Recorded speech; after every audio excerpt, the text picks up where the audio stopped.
Howdy there, Screen Freaks. Your amigo Deadwest here, and boy, I got some big news for y'all. It's time again for the annual Rondo Hatton Classic Horror Awards, which, if you haven't heard, is like the Oscars of horrific entertainment, and we just found out your #1 animated cowboy skeleton has been nominated for Favorite Horror Host. Woo-wee! This is huge deal, Screen Freaks. Just imagine if our underdog program managed to win one of the most coveted prizes in the horror host community, won by some of the most iconic TV legends. But we can't win Favorite Horror Host without your vote, so here's what you do. Type Deadwest for Favorite Horror Host with your name or it won't count. Make the subject Rondo Awards and fire that sucker to taraco@aol.com by no later than March 29th, 2020. One vote per person, and you can check out the rest of the ballot for any other categories you want to vote on, like favorite horror movie, TV show, comic, and such, at rondoaward.com. Send your vote, spread the word, and let's make history, Screen Freaks!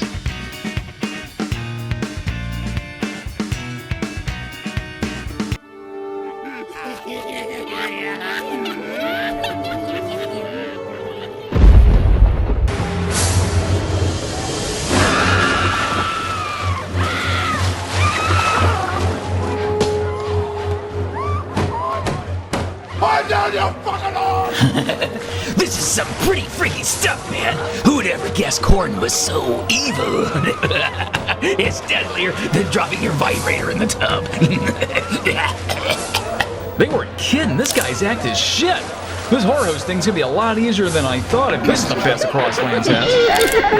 Hey, look here, cut it out! We're definitely better partners than this slapstick mess. I promise you right now, Billy, while we learn what it takes to be famous movie monsters of this hosting thing, it's like anything else between us. We all Please protect Death Elf, even though he tries to kill me sometimes. But that doesn't matter. I'll never do all the nasty bad guy things you want me to. I'm the captain of my own drum roll, and I'm about to drop the beat on your smelly butt. Why do you continue fighting, you ninny? Give in! It's hopeless! No! As long as my tummy rumbles for double bloody turkey slushies, I won't ever hurt my friend. You can't make me, not ever. I am my own honey bear, and I will never, ever do what you tell me. Who's ready for a pizza party? will return with more Death Elf and Woose after these messages. Sacrifice! Come back! Someone's in a hurry to meet his maker.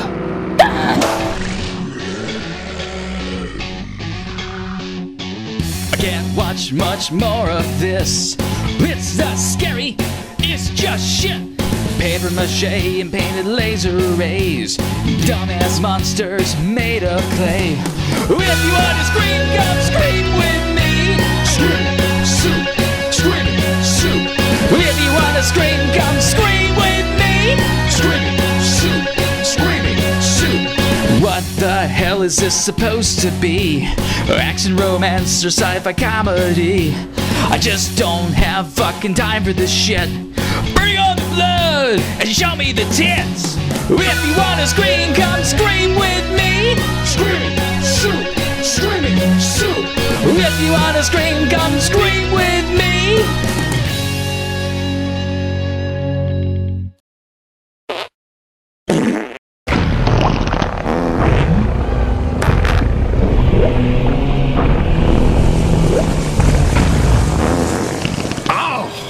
Like the mask ain't even working. Here you go, Basher. Really need a truckload of these. How the hell can you stand all this poo gas, Deadwest? Benefit of not having a nose. But you can still see without eyes. What sense does that make? Well, howdy there, Screen Freaks. Looking a little green there, ain't ya? Might want to grab a gas mask and some 2-ply, because we're in our final stretch down Shit Creek for rescuing Billy from being sacrificed to jumpstart the end of days. Incoming! Everybody hold on!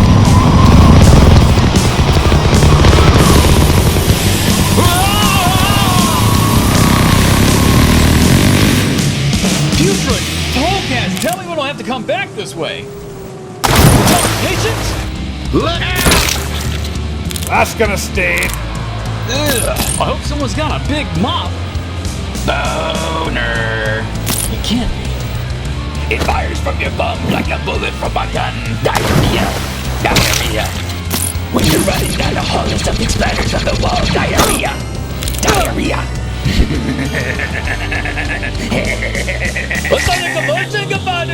Piss off. Emotibot defense sequence up B.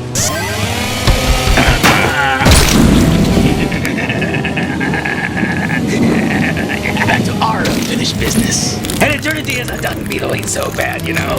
It beats being tapeworm kibble. Sayonara, boner. Shitty knowing ya. Oh, you gotta be kidding me. Clown down! Clown down! It can't be Kirk's for me yet. Those D-Day jockeys pinky promised me freedom. The horseman sing you? Joke's on you, Boner. They know you're coming, but don't think you're worth their time. Face it, Boner. In the big picture, you ain't shit. That's their mistake. Will somebody help me out? I got you, Rex. You hurt any more than usual? I just pray none of this is seeping into my open wounds. You notice how the Motobot's looking a little different since you wired Heck Machine's head to him? Whoa there, is he going anywhere again? Wait, he's updating our route to Billy. Alright, your destination is on your left.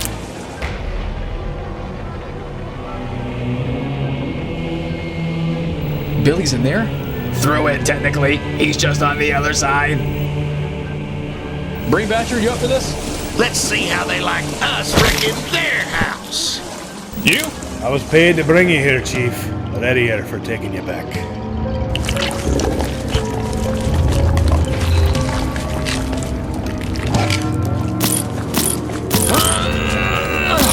Of course it won't budge. Should we try open sesame?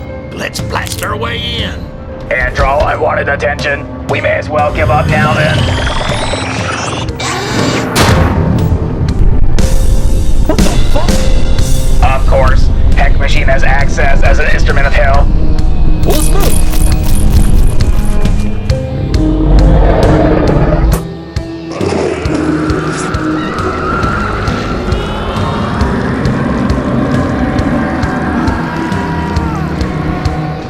Still better than that Pooh River back there. Tarnations. I've never seen such a collection of evil souls in all my afterlife. Well, except that one movie. You really think this is the appropriate time to discuss movies? No time like the present, eh, Screen Freaks? Stick to the walls, move fast, and in case we get separated, just follow the sound of my voice as I tell you about another pack of homicidal monsters in Neon Maniacs. The meat of this all-out slasher party is a homicidal gang of History Channel squatters coming out from under the Golden Gate Bridge at night and slaughtering folks for the sheer hell of it. After making mincemeat of some horn dog teens getting hot and heavy in the park, Natalie the Virgin manages to survive the attack and leaves them one body short of a full-blown massacre. Heckled by useless authorities and harassed by angry families thinking she's making this shit up to cover her friend's ditch in town, things only get worse when Natalie realizes the maniacs are now prowling the streets of San Francisco for reasons nobody knows. Luckily, she convinces at least one 80s whaling fella to save a hot blonde for some lip action, but it's really this gal named Paula she should have been running to, because she's a monster-loving filmmaker who believes her story and knows everything there is to know about killing vampires? Alright, before this monster mash gets any more confusing, let's dig into this oddball lineup of action figure wackos and see why that'll mix well with new wave or water guns.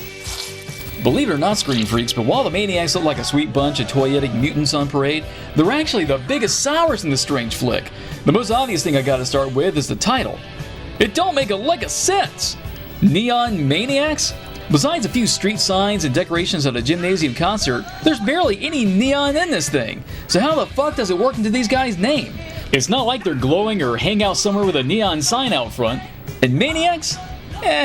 I mean, they're crazy to go from killing random people to turning around and suddenly seeking out one specific teeny bopper, but I always think of Maniacs being a little more animated than this. This should have really been called Murder March or Slay and Destroy. Oh, okay, so I suck at naming things. Shoot me. Anyways, I guess the title makes about as much sense as the mix of killers headlining this mess, because each one looks like they came from a completely different movie. First out the gate is Testicle Head here, who hangs suckers with a noose, a medieval-looking archer with a crossbow, a samurai, a chain-swinging biker who reminds me of Maniac Cop at times, an apish caveman of all things, and 2 fucked-up-looking mutants I thought were the same killer most of the time, until I figured out one was using a knife and the other wields an axe. Hellish hoedowns, think that's enough monsters for your buck? Well, about halfway through the movie, there's even more undead yahoos begging us to make village people jokes like a spear-chucking Native American, a Death Race Frankenstein knockoff with electric powers. What? And whatever the fuck this guy is. It's a lot, right? Well, brace yourself, because at the end of the movie, the freaks invade the high school's Battle of the Bands to invite even more killers to join the fun, adding a gun-happy soldier and an evil surgeon to their club. And get this, because it's going to blow your mind. The cherry on top of all the insanity is there's even a hook-happy Cyclops creature running around with them. What the fuck? As crazy as all of this is, you have to admit this fella takes everything to a whole new level of weird, whether he's an E.T. booger or some demonic wrangler. In fact, he may be our biggest clue to what the Neon Maniacs even are. Seriously, the filmmakers never tell us where these guys come from, what their goal is, or why they're in San Francisco of all places. We get zip exposition, much less a legend, curse, or even a glimpse of a miniature spaceship explaining any of this. I'd be happy just knowing where they were taking their victims' bodies and why. But all we get is this vague opening. When the world is ruled by violence, and the soul of mankind fades, the children's path shall be darkened by the shadows of the Neon Maniacs. Well, thanks for telling me, dick. What's even more bizarre is their first victim finding their trading cards littered in the bay before he kicks off the kill count. Where the hell did these come from and what's their purpose? All the more reason why Willie the one-eyed monster here deserves my attention as the eyesore of the crowd. While most of y'all think he's just a slowpoke struggling to keep up with his little legs in the back, I think he might be there because he's really the Maniac chaperone or master. I mean, look at the rest of his scenes. I'm fairly certain he never kills anyone, he just finishes off someone else's kill and drags the bodies away so there's no evidence of their murder sprees. Then there's this weird scene where he knocks down a maniac minding his own business and drags him away as if he's the boss and saying, "Fucker, it is time to go!" Yeah, I still can't tell if there's more than one Willie in the scene or if it's just bad editing. But anyway, following this line of thought, maybe the Maniacs are part of an alien plot to invade Earth with mind-controlled zombie ETs plucked over thousands of years. That would explain the bright lights, the need to cover up their existence by removing all the bodies from their kills, and why they make such a big point to go after anyone who's seen them like Natalie or Paula. When the world is ruled by violence. Hell, maybe the narrator is hinting aliens have been keeping a close eye on Earth all these centuries, and with this 80s flick coming out of the height of Sly Stallone's fight with the Russians and nuclear annihilation, maybe this is them deciding to intervene in some cosmic way. Damn it, I shouldn't have to think this hard about a fucking B-movie! The only things we know for sure are the Neon Maniacs come out at night, and their weakness is, get this, water. Plain old H2O. Well, Paula uses holy water on them at first because she thinks they're vampires since they only come out at night, but quickly figures out it's all water that kills them. Showers, water guns, fire hoses, rain is enough to melt these guys like wicked witches of the West. If these guys are weapons of ET destruction, then that's a major design flaw for invading a planet made of 71% water. Makes about as much sense as their headquarters being under a bridge of all fucking places. Wait a minute. Little monsters, bridges? Could Willie be a stealthy troll invading the surface world with reanimated corpses buried over his head all these centuries? Or maybe he's a magical tyke who brings his serial-killing trading cards to life for the sick fun of it and has to make sure Mom and Dad don't find out. No, I'm doing it again. Moving on. Surprise or not, we do clock some time-wasting filler in the old pissing timer, mostly with folks slowly looking around for others, but not all of it's necessarily bad. At least there's nobody throwing helpless cats around for a cheap bogus here. Hey, you dumbass! Ride, whip, stride! Get some help over here? Eat this! Who's begging for an ass kicking over here? Huh? Rougarou! Loose souls! What are you yapping about? It's Brain Basher! You're going to wish you never tried to escape. What's he talking about? Rougarou must have died back in the Massacre Mountains, and his fighting spirit was put to use rather than be damned. You put all that together, did you? The Monotron, seize the souls. It's on you. Load him up. Whoa! Use the souls identified. Execute retrieval maneuver. Rick, get out of there! Hey, now!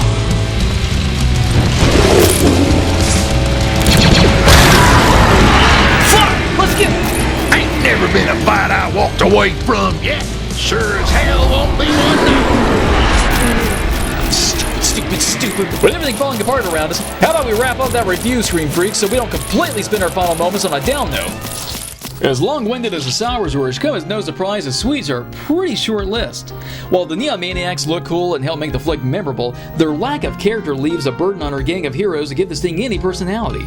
They're not the most captivating bunch I've ever seen fight monsters, but I think Natalie and her new squeeze Steven have enough chemistry to keep things from being a snooze fest. Natalie's a hot blonde showing off the best in 80s swimwear, and Steve's a grocery-delivering rocker who jumps at the chance to break up girl-on-girl violence to make an impression.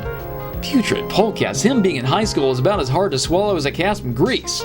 Anyway, Steve takes a gentleman's approach to courting Natalie with dates to the movies and psycho chases on the subway, which is all charming and believable for the most part. But then we get this scene where things heat up and they start sharing spit in the science lab while a fucking Neon Maniac is practically on top of them. Putrid polecats! I get it if this were a Hail Mary squeeze play before being caught and slaughtered, but they actually have a good chance of surviving this scene so long as they're not drawing attention to themselves with lip smack and bump and grind. I guess Natalie couldn't control her hormones after listening to Steve's new wave beats held up against noise from a wannabe hairband, neither of which sells me on this flick's soundtrack.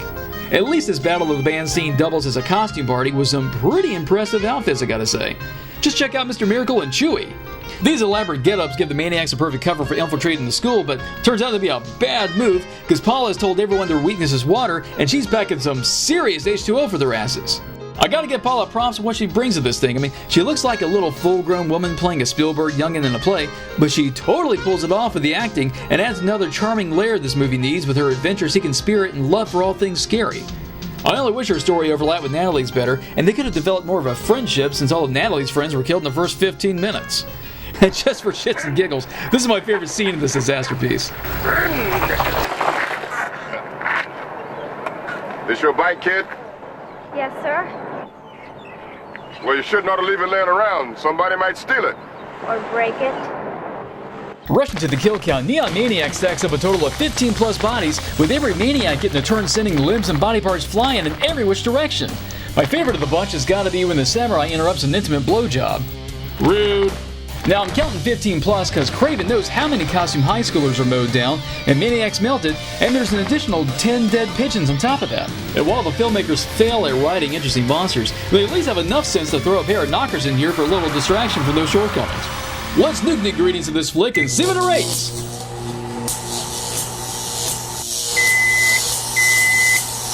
Two out of 5 tarnations. What's there left to say about this thing? More neon, give some actual thought to what the Maniacs even are, cut back on all that airy jazz garbage. Have Natalie and Paula cross over into each other's lives more, and let Paula's filmmaking skills somehow play into the defeat of the Maniacs. I'd recommend this 80s throwback to anyone needing help naming their dog.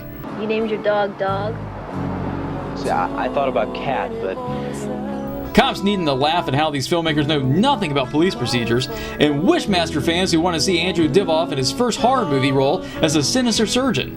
But what do I know? I like Killer Tomato movies.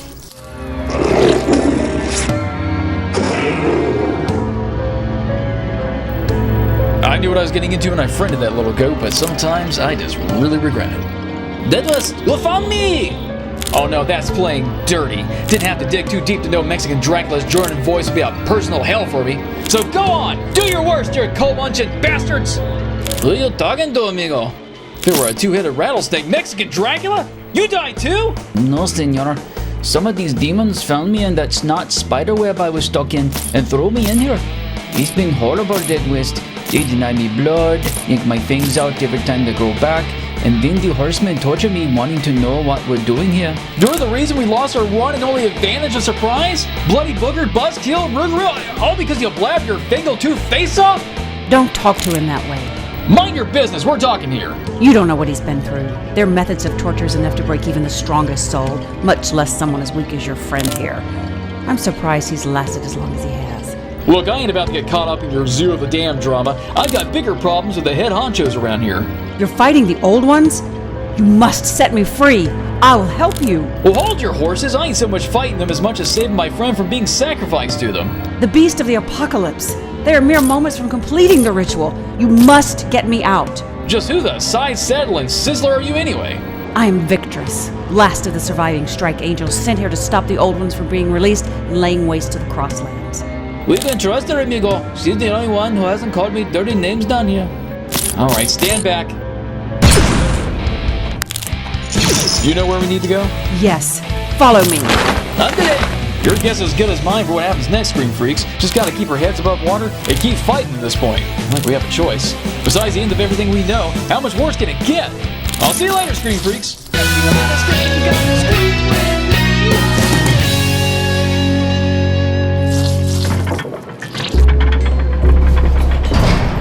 The big D. This a conjugal visit? There's a wanted soul running loose in the underworld, and he needs to be stopped. Maybe try putting out some mouse traps. You eradicate this soul, your eternal damnation will be lifted. Now we're talking business, Hoss. Who am I hunting? Someone you know from another lifetime. Deadwest. That should be easy enough. I killed him once before, after all.